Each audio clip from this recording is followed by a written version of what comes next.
She was the daughter and heir of the great Catholic monarchs of Spain, wife of Philip of Habsburg, and mother of Emperor Charles V of the Holy Roman Empire and King Charles V of Spain.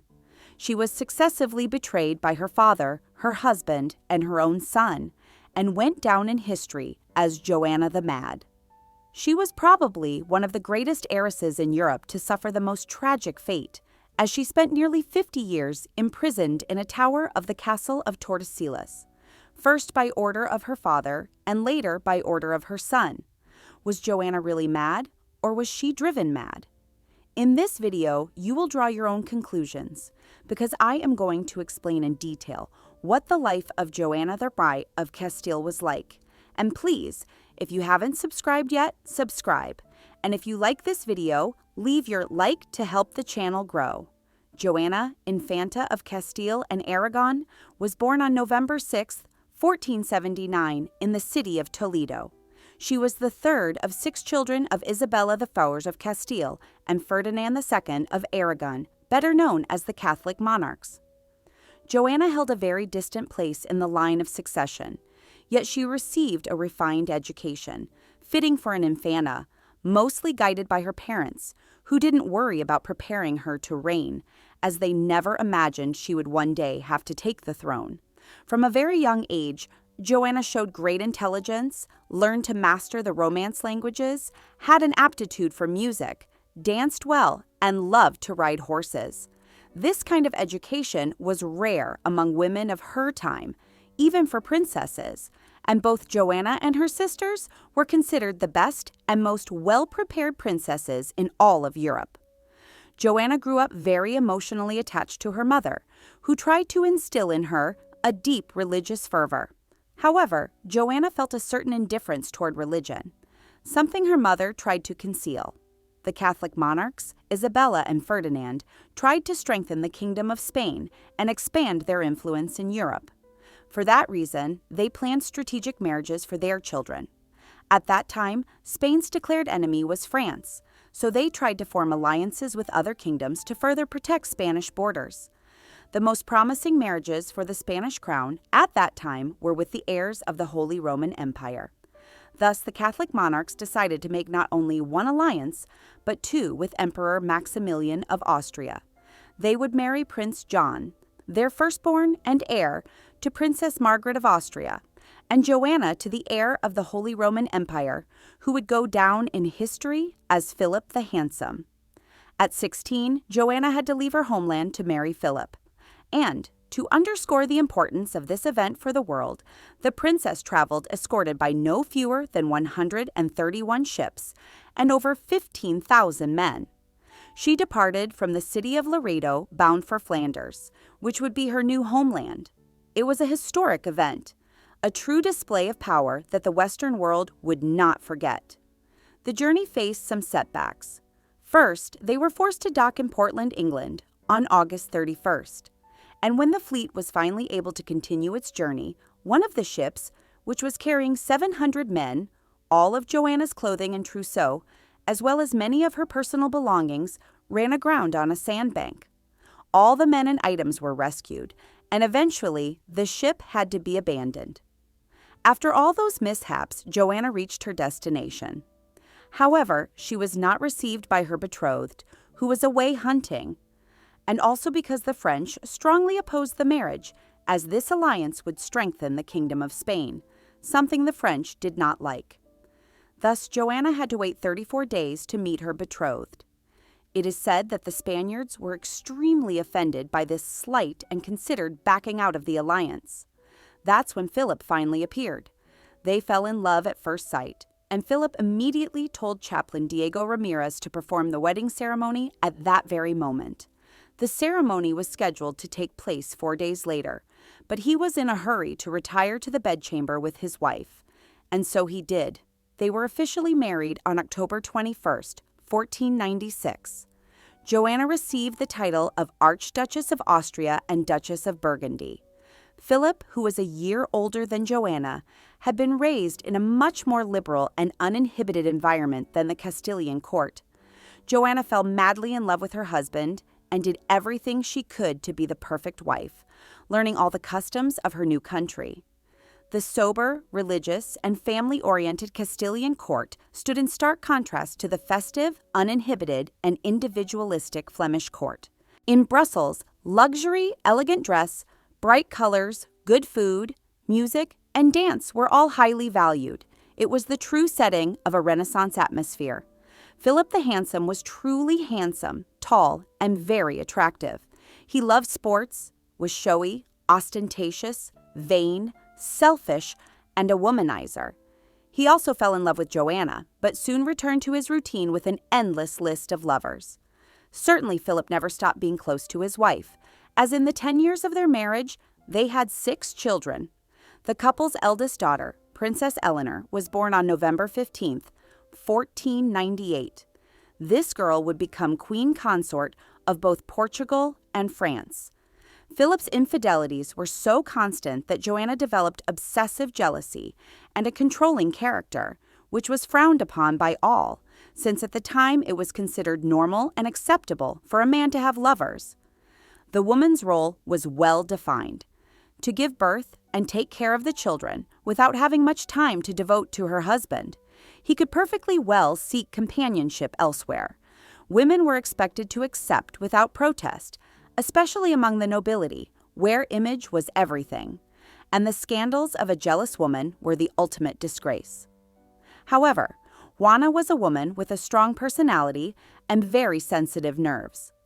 Like any married woman, she would never accept her husband's infidelities, and the couple's fights were constant. Juana was humiliated more than once by finding her husband in compromising situations. Naturally, Juana's jealousy deeply irritated her husband, who grew tired of her constant vigilance, always watching him, ruining his encounters and affairs. Juana felt a constant need to control her husband and know his every move. So much so that on February 24th, 1500, she attended a party with the sole intention of keeping an eye on him, even though she was in her 9th month of pregnancy. At that party, she went into labor, and in one of the palace latrines, she gave birth to Prince Charles, who would later become King Charles III of Spain and Charles V of the Holy Roman Empire. Things would change drastically for Juana a few years earlier, with the deaths of the first 3 heirs to the thrones of Castile and Aragon.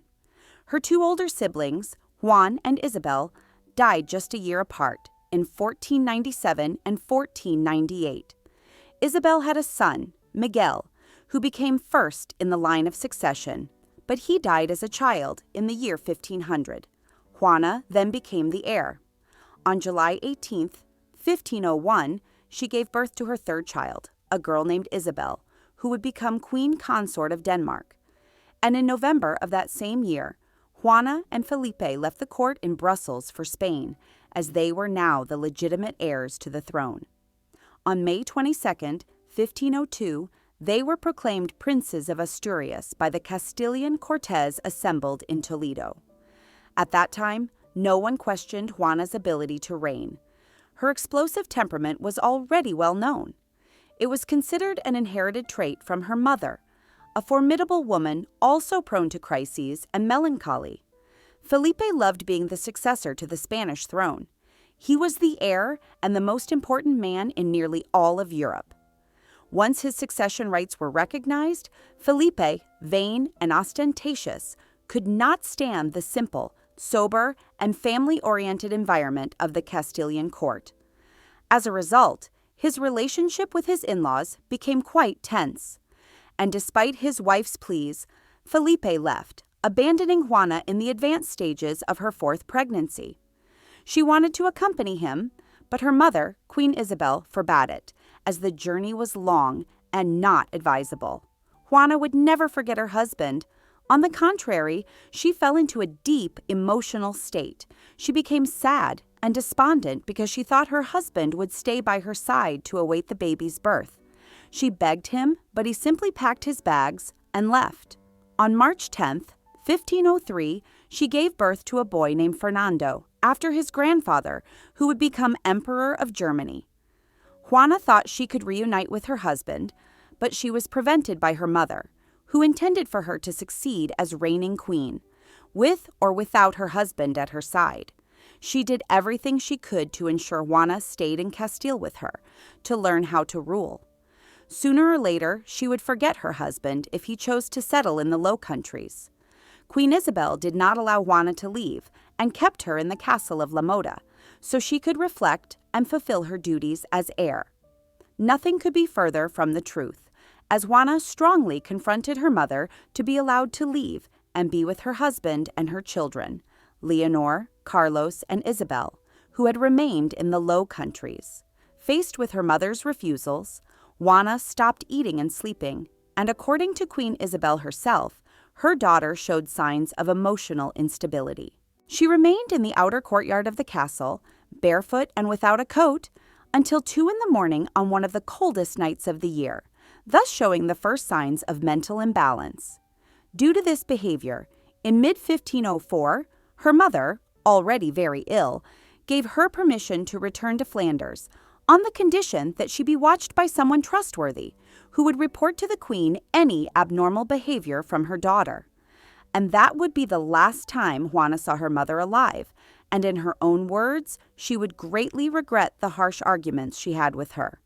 Yes, they were very much alike and argued often, but they loved each other deeply and were very close. When Juana arrived in Flanders, the happiness was immense, but short-lived, because she found her husband unrestrained and completely surrendered to his lovers. Her uncontrollable jealousy returned with the same intensity, even going so far as to cut the hair of one of the ladies of the court with whom Felipe was having fun. Isabel the Catholic died on November 26, 1504, but aware of the scandals and her daughter's instability. A few days before she passed, she modified her will and dictated the following: Princess Juana, Archduchess of Austria, Duchess of Burgundy, and my eldest daughter, remains the heir and successor to my kingdom. However, if she is absent from the kingdom, or unwilling, or unable to govern, then King Felipe, my husband and lord, shall assume the regency of the kingdom until my grandson Charles reaches at least the age of 20 to govern. Juana became Queen of Castile, and Felipe the king consort. The couple remained at the court in Brussels, where, on September 15, 1505, Juana gave birth to their 5th daughter, a girl named Maria, who would become Queen Consort of Hungary. Following the instructions of Queen Isabel's will, King Ferdinand II assumed the regency, since his daughter was not in Castile, something that displeased Felipe. He was not willing to give up a power that, in his view, rightfully belonged to him, not to his father-in-law. King Ferdinand II, Juana's father, made a move that did not go as planned. He entered into a proxy marriage with the young Germaine of Foix, niece of the King of France, with the aim of producing a male heir for the Kingdom of Aragon, and thus preventing Juana from inheriting his crown.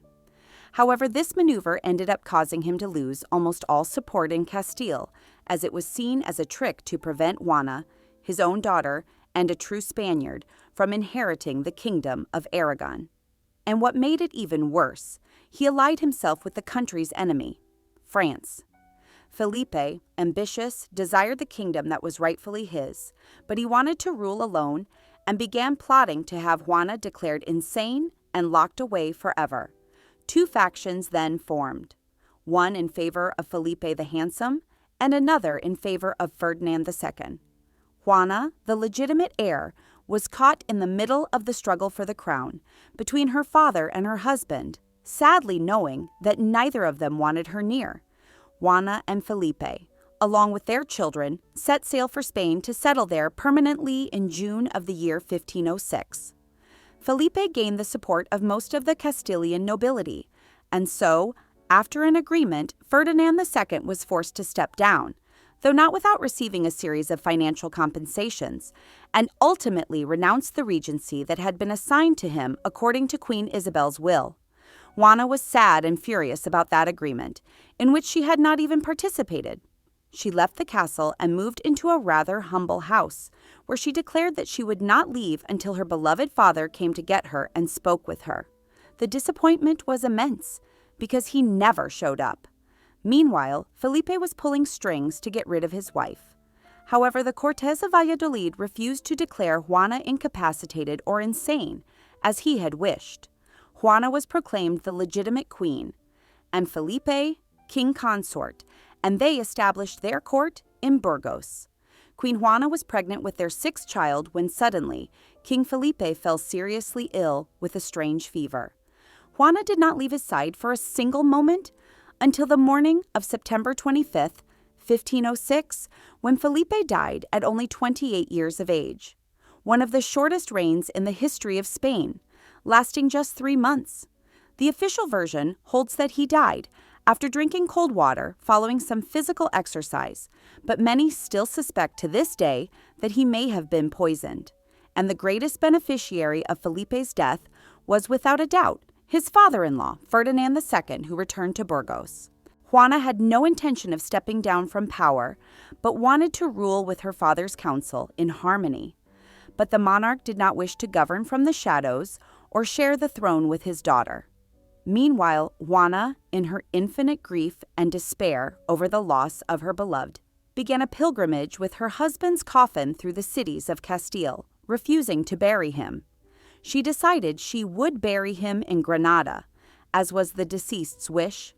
Months later, Juana's passage through towns and cities with her entourage left a grim and sorrowful impression. By then, everyone was calling her Joanna the Mad, and the following story began circulating throughout the kingdom. In December of the year 1506, a woman 8 months pregnant walks by night, leading a ghostly procession through the fields of Castile by torchlight, carrying a coffin. Inside lie the mortal remains of her young husband, who had died 3 months earlier. The woman wears the key to the coffin around her neck on a black ribbon and occasionally opens it to kiss her beloved husband, Felipe the Handsome. The procession does not stop in cities, towns, inns, convents, or any place where there might be a woman who could touch her husband. The widow is accompanied by armed men, some friars, and elderly women. Her face is covered by a veil, but everyone knows that the woman hidden behind the black veil is the richest and most powerful in the world. She is Queen Joanna the Mad of Castile, taking her husband, Felipe III, to be buried in Granada, beside Queen Isabella the Catholic. The pilgrimage had to be interrupted in Torquemada so that Juana could give birth to her last daughter, Catalina, who would be born on January 14, 1507, and would become Queen of Portugal. Juana continued her journey to Tordesillas. Her father, Ferdinand II, had already taken control of the Kingdom of Castile, since she was not attending to the urgent matters of government, and he himself ordered that she be confined in the castle of Tordesillas until she recovered from her husband's death and could resume her reign. Felipe's coffin was placed in the convent of Santa Clara in Tordesillas, very close to the castle where she would remain. Juana was 29 years old, and from that point on would become a victim of her family's ambitions. First her father's, and later, after his death, her own son's. She lived imprisoned. She had not lost the title of queen, but she never ruled again. Both she and her daughter Catalina suffered deprivations and mistreatment. Under the care of the Marquises of Denia, who were responsible for the castle's services and the queen, it was ensured that she received no visits and lived cut off from all news, separated from the rest of her children. King Ferdinand II, her father, died in January of the year 1516, leaving orders that she remain imprisoned in Tordesillas. As he had failed to have the long-desired heir with his young French wife, she was the legitimate heir to the Kingdom of Aragon. However, in his will, Ferdinand designated his grandson, Prince Charles, as the legitimate heir and named Cardinal Cisneros as his regent. Prince Charles, who had been born in a latrine, arrived in Spain after the death of his grandfather to be proclaimed king of the realms that had belonged to his mother. On November 4th of that same year, when Juana had already been confined for 9 years, she finally received a visit from her children, Charles and Eleanor. During this visit, Charles obtained his mother's written consent to govern in her name.